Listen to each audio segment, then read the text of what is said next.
اور جو آپ کو پیسہ بچتا ہے، جو آمدنی ہوتی ہے، اس سے اپنے بچوں کی بہترین تعلیم دیجیے۔ اگر چند سال اگر آپ نے یہ کر لیا تو سماج کا حال بہتر ہو جائے گا،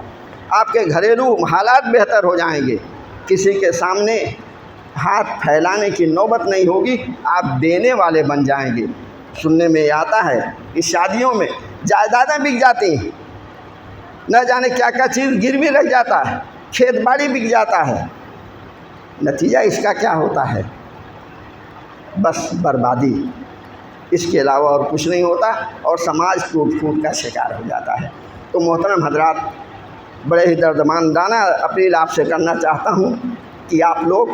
جو بھی کمائی آپ کی ہے غیروں کے پاس مت جانے دیجیے، فضول مت اڑائیے، اس کو بچائیے اور اپنے بچوں کی اونچی تعلیم دیجیے، اچھے اچھے کالجن میں بھیجیے، اچھے اچھے کوچنگ سینٹر میں بھیجیے، تاکہ وہ کل کے لیے ہماری ملت کے لیے، آپ کے لیے عزت اور سربلندی کا باعث بنے، اور آپ کا سر سماج کے اندر اللہ تعالیٰ کے سامنے اونچا ہو جائے اور پوری قوم کا سر اونچا ہو جائے۔ اللہ تعالیٰ سے دعا ہے کہ اللہ تعالیٰ ہم تمام لوگوں کو فضول خرچی سے بچائے، اور مختلف قسم کی جو رسومات، غلط رسومات ہیں، اس سے ہم تمام لوگوں کو بچائے۔ اقول قولی ھذا واستغفر اللہ لی ولکم اجمعین، انہ تعالی جواد کریم ملک بر رؤوف رحیم۔